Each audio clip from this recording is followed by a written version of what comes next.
অনেকক্ষণ ধরে দাঁড়িয়ে আছি। আমরা ওয়েদারের কারণে আমাদের একটু সকাল সকাল আসতে হয়েছে, কারণ এরপরে দুটোর পর থেকে ঝড় বৃষ্টি হওয়ার সম্ভাবনা আছে আমাদের রুটে। তাই আমরা আগামীকাল ছুটিতে যাব। ওখানে বিডিও অফিসে যারা আমার সাথে দেখা করতে চান, তারা যাদের মানে ক্ষতিগ্রস্ত হয়েছে বা কিছু, তারা আমার সাথে কথা বলতে পারেন। সেটা পুলিশ অ্যারেঞ্জমেন্ট করে দিচ্ছে, অ্যাডমিনিস্ট্রেশন। আমি ওই মিটিংটা করার পরে আমি ওদের বাড়িতেও যেতাম, কিন্তু যেহেতু বিজেপি ওদের দুজনকে সরিয়ে নিয়ে গেছেন, বিজেপির বোঝা উচিত সাম্প্রদায়িক দাঙ্গা যারা করে তাদের আমরা ক্রিমিনাল বলি, তাদের আমরা কোনো ধর্ম বর্ণ জাতি হিসেবে বিচার করি না। এবং পুলিশের গুলিতেও একজন মারা গেছে, 3 জন। তাছাড়াও আমি কালকে তেহট্টে যে আর্মি মারা গেছেন তার পরিবারকেও ডেকেছি, ছুটিতে আসবে। আমি আপনাদের পরিষ্কার বলছি, সাম্প্রতিক সিচুয়েশন নিয়ে আমি এমএলএদের সকলে হিন্দু মুসলিম বোথ সাইডেড আমি ওপিনিয়ন শুনলাম। আমার সাথে আমার চিফ সেক্রেটারি মনোজ খান ছিলেন, রাজীব বিজি ছিলেন এবং আমাদের ডিএম ছিলেন, আরো অনেকেই ছিলেন, জেলা পরিষদের সভাধিপতি সহ। আমরা সাম্প্রতিক পরিস্থিতি নিয়ে একটা আলোচনা করলাম। আর এই জেলায় আমি দেখছি বহিরাগত কিছু লোক এসে ধর্মের নামে বিধর্ম কথাবার্তা বলে, আমি কোন কমিউনিটিকে এর জন্য দোষ দেব না। কয়েকজন ধর্মীয় নেতা সেজেছেন, যারা যখনই পানে বাঘ পড়ে, পানে বাঘ না পড়লেও তারা বাঘ বাঘ করে চিৎকার করে রাজনৈতিক ফয়দা নেয়, এবং তারাই কিন্তু দাঙ্গা ঘটিয়ে সবচেয়ে আগে পালিয়ে যায়। এই শত্রুদের গৃহ শত্রু, মানে যারা জেলার শত্রু, বাংলার শত্রু, আমি কাউকে শত্রু বলে মনে করি না, সবাই আমার মিত্র, কিন্তু দাঙ্গা যারা লাগায় তাদের আমি মিত্র বলে মনে করি না। পরিষ্কার কথা হচ্ছে, মুর্শিদাবাদ জেলার একটা ইতিহাস আছে, সংস্কৃতি আছে। এক সময় মুর্শিদাবাদ জেলা আপনারা জানেন বাংলার রাজধানী ছিল। মুর্শিদাবাদ জেলাকে কেন্দ্র করে এবং যে দুটো পার্টে মাত্র 2টো ওয়ার্ডে গন্ডগোল হয়েছে, সেটাও কারা করিয়েছেন, প্ল্যান করে, কি করে করিয়েছেন, কিভাবে করিয়েছেন, আমি এই কটা দিন ধরে অনেক ক্রস চেক করেছি, রেকর্ডও করেছি। আপনারা অনেকে Godi media, sorry to say the word, এটা আমি বলি না, সব লোক বলে, যা খাইয়ে দিচ্ছেন আপনারা তাই খাচ্ছেন, কিন্তু সেটাকে বদ হজম হচ্ছে, সেটা হজম হচ্ছে না। এটা কিন্তু মানুষে মানুষে বিভাজন হচ্ছে। 2-3টে লোক আছে যারা এই গন্ডগোল পাকাচ্ছে, তারা নাকি বিরাট বিরাট ধর্ম নেতা, মানে ধর্মের নামে বিধর্মী নেতা,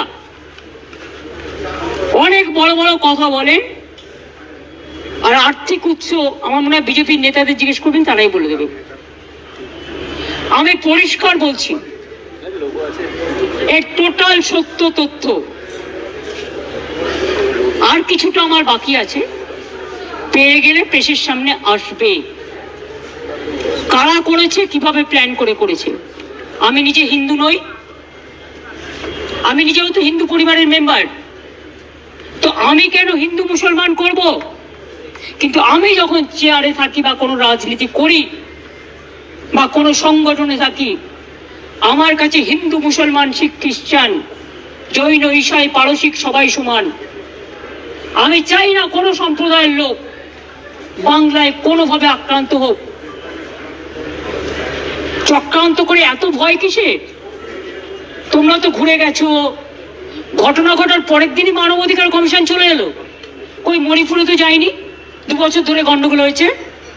ইউপিতে তো যায়নি, রাজস্থানে তো যায়নি, উড়িষ্যায় তো যায়নি, বিহারে তো যায়নি, দিল্লিতে দাঙ্গায় এত লোক মারা গেছে, একবারও তো যায়নি। হঠাৎ কি হলো? পরের দিনই, ঠিক নোটবন্দির পরের দিন পেটিএম এর অ্যাডভার্টাইজমেন্ট বেড়েছিল, দেখেছেন? যদি আগের থেকে ঠিক না করা থাকতো তাহলে ভোরবেলায় বেরোলো কি করে, রাত 8টায় ডিক্লেয়ার করে। সেই রকম মনে রাখবেন যে একেবারে প্ল্যান করে এই ঘটনা ঘটানো হয়েছে, এবং যারা এই ঘটনায় পরিচিত হয়েছেন, প্রভোক্ত হয়েছেন এবং একটা কমিউনিটি আর একটা কমিউনিটির উপর ঝাঁপিয়েছেন, তাদের আমি বলবো এসব কিন্তু বাংলা সহ্য করবেন না। আমি কারো বিরুদ্ধে নই, কিন্তু আমি দাঙ্গার বিরুদ্ধে, আমি চক্রান্তের বিরুদ্ধে, আমি ষড়যন্ত্রের বিরুদ্ধে।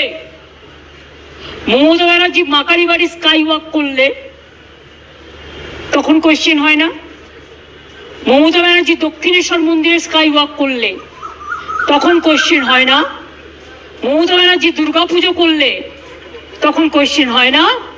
মমতা ব্যানার্জি কালী পুজো করলে তখন কোয়েশ্চেন হয় না? জগন্নাথ ধামটা খুব গায়ে লেগেছে না? বলা হচ্ছে আমি নাকি নিম গাছও চুরি করেছি। আরে আমার বাড়িতে তো 4টে নিম গাছ আছে, কটা দরকার জিজ্ঞেস করুন। আমাদের চুরি করতে হয় না। চুরি বিদ্যা ভয়ঙ্করী যদি যে পরে ধরা। যারা চোর, মাদার অফ থিপস আর সাউথস মোস্ট। চোরের মায়ের বড় গলা, চোর কি মায়ের জোরসে বলে। তুমি যদি হিন্দু ধর্মের সমর্থক হও তাহলে তুমি জগন্নাথ ধাম নিয়েও, মমতা ব্যানার্জি নিমকাঠ চুরি করে জগন্নাথ ধাম করেছে, মমতা ব্যানার্জির এই অবস্থা হয়নি। আমাদের মূর্তি তো মার্বেলে ছিল। জগন্নাথ মূর্তি কিনতেও পাওয়া যায়, এটা মাথায় রাখবেন। আমার বাড়িতেও তো আছে, আপনাদের অনেকের বাড়িতেই আছে। ওটা নিয়ে এসছেন দৈত্যপতি, যে জায়গা থেকে বলছে সে জায়গা থেকে নয়। তাকে কাল ডাকা হয়েছিল, আমি শুনেছি। তিনি স্টেট বলে দিয়েছেন, না তোমরা যেটা বলছো সেটা নয়, এটা আমি আমার নিজে অন্য জায়গা থেকে করেছি।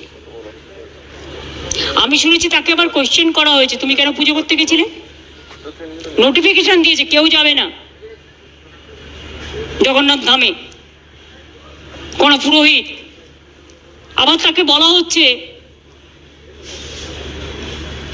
কি একটা যেন বলেছে, 3টে পয়েন্ট বলেছে, আমি দেখলাম কোন একটা মিডিয়াতে। এত গায়ে লাগছে কেন? আমরা তো সবাই পুরীতে যাই, কই আমরা তো এই কোয়েশ্চেন করি না?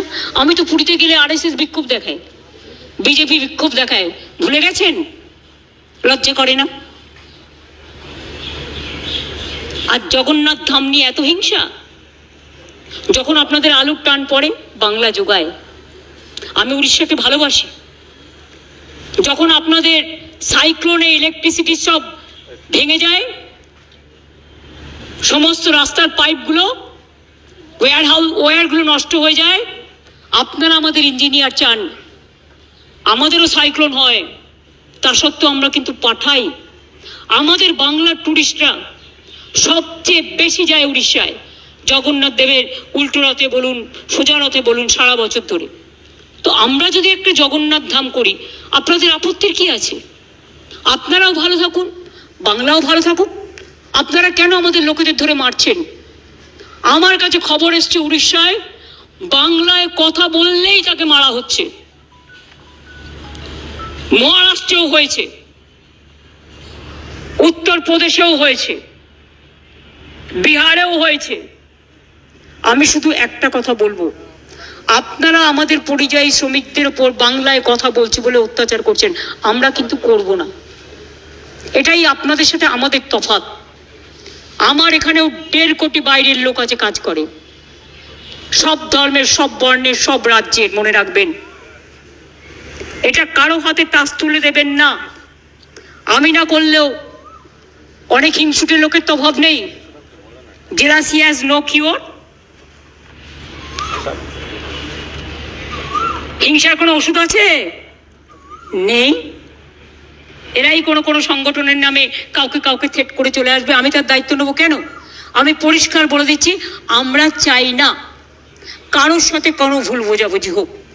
আমি তাই উড়িষ্যা গভর্নমেন্টকে, বিহার গভর্নমেন্টকে, রাজস্থান গভর্নমেন্টকে এবং আমার চিফ সেক্রেটারি আজকে চিঠি পাঠাচ্ছেন হোম সেক্রেটারিকেও। ডিজি অলরেডি উড়িষ্যার ডিজির সাথে সম্ভবত কথা বলেছেন।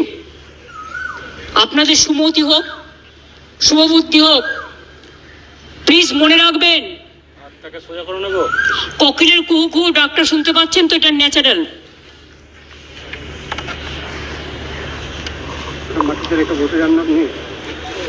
এই ডাক শুনতে আমাদের খুব ভালোবাসি আমরা। কিন্তু কাক আবার কর্কশ কণ্ঠে কিন্তু ডাকে। দার কাকও আছে, চিলও আছে, শকুনিও আছে। শকুনি মামা দয়া করে হবেন না। লাল শাক আর লাউ শাক এক নয়, পরিষ্কার বলছি। আমি নয়, দুটো পরিবারের সাথে দেখা করে 10 লক্ষ টাকা করে আমাদের কমিটমেন্ট ছিল, হাতে তুলে দিয়ে আসতাম। তো আপনারা লুকিয়ে নিয়ে গেলেন কেন? এটা কিডন্যাপিং করে নিয়ে যাওয়া নয়, কাউকে নিয়ে যাওয়া। তাদের দিয়ে কালকে আমাকে খুব গালাগালি দিয়েছেন, দিন না, আমায় গালাগালি দিলে আমার গায়ে ফোসকা পড়বে না। বাট যারা দাঙ্গা করেছেন তারা বুঝে রাখুন, আপনারা করছেন দাঙ্গা আর গালাগালি খাচ্ছি আমি। কেন? আমি কি আপনাদের কাউকে বলেছি কেউ কারো বিরুদ্ধে দাঙ্গা করুন? আর বিএসএফ বা কেন গুলি চালিয়েছিল? বিএসএফ যদি গুলি না চালাতো পরের দিনের ঘটনা ঘটতো না, এটা আমার দৃঢ় বিশ্বাস। এবং যদি আপনারা বলেন দুটো মসজিদের ইমামকে ফোর্স করা হয়েছে, তাহলে এখানে কোনো একটা সেবাশ্রম আছে, আপনারা জানেন তিনি কি করেন, তার কি কীর্তি, তার কি কুকীর্তি, তিনি কিভাবে মানুষকে প্রভোগ করে, বেলডাঙ্গা থেকে শুরু করে একেবারে সুতি ধুলিয়ান সব। আমি কিন্তু প্রত্যেকটা কাজ জানি। আমাকে এত দুর্বল ভাবার কোনো কারণ নেই। এমনকি উনি মাঝে মাঝে রাতে লাইট নিভিয়ে দেন। যখন ওয়াকআপ নিয়ে আন্দোলন হচ্ছিল আমি শুনলাম 48 ঘন্টা লাইট নিভিয়ে রেখেছিলেন। উনি এটা করতে পারেন না, ইটস এ ক্রিমিনাল অফেন্স। অন্ধকার করে দিলে, অন্ধকার করছেন কেন? মুখটাকে ঢুকিয়ে রাখবেন বলে, মুখটাকে লুকিয়ে রাখবেন বলে। অন্ধকার করা যায় না। যদি কোনো কুৎসিত ঘটনা ঘটে সেটা সিসিটিভিতে ওঠে। আপনারা কি লুকাতে চেয়েছিলেন? আমি পরিষ্কার পুলিশকে বলেছি সিআই অফিস ওখান থেকে পাশে সরিয়ে নেবে। উনি তো সেন্ট্রাল প্রোটেকশনে আছেন, থাকুন, ভালো থাকুন, আমার কোনো আপত্তি নেই। আমি কারো ক্ষতি চাই না। ভারত সেবাশ্রম সংঘের দিলীপ মহারাজকে আমি শ্রদ্ধা করি। উনি সেক্রেটারি মহারাজ, উনি সব প্রোগ্রামে আমাদের আসেন। এমনকি জগন্নাথ ধামেও গেছিলেন, লোক পাঠিয়েছিলেন তিনি তার পক্ষ থেকে। তিনি যেতে পারেননি, শরীরটা খারাপ ছিল, মা কালী মন্দিরে এসেছিলেন। আমি যখন গঙ্গাসাগরে যাই, গঙ্গাসাগরের ভারত সেবাশ্রম সংঘ আমাদের খুব সাহায্য করে। আমি প্রতিবার সেখানে যাই। কিন্তু এখানের ব্যাপারটা একটু আলাদা। এখানে গদ্য পদ্য সদ্য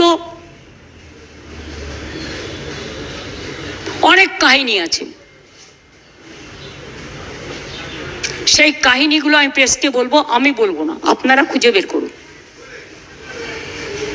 যদি সত্যি হয় আমি সব মেনে নেব, আর যদি অসত্য হয় তাহলে please don't forget you are also playing a crucial role, and especially you are the media. You are not the BJP purchased media or any political party purchased media.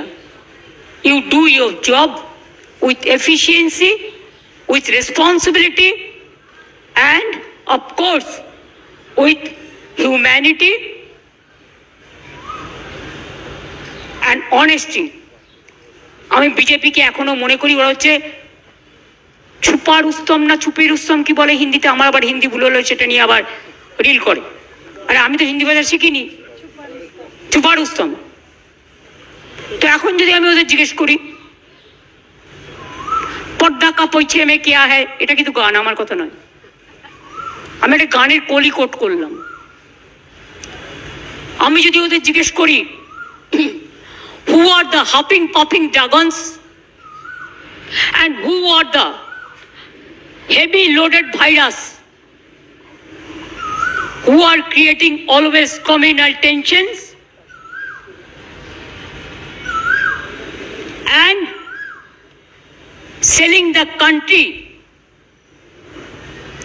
instead of doing the communal violence. Please take care about the border.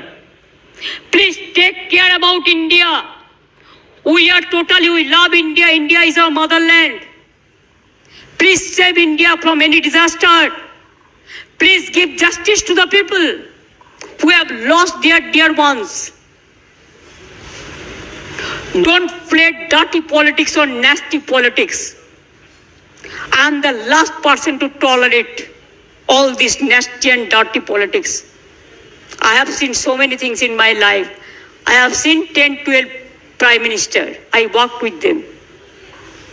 As a MP, I have seen them from the front. But but I have not seen, I'm not talking about Prime Minister, but who is now acting Prime Minister.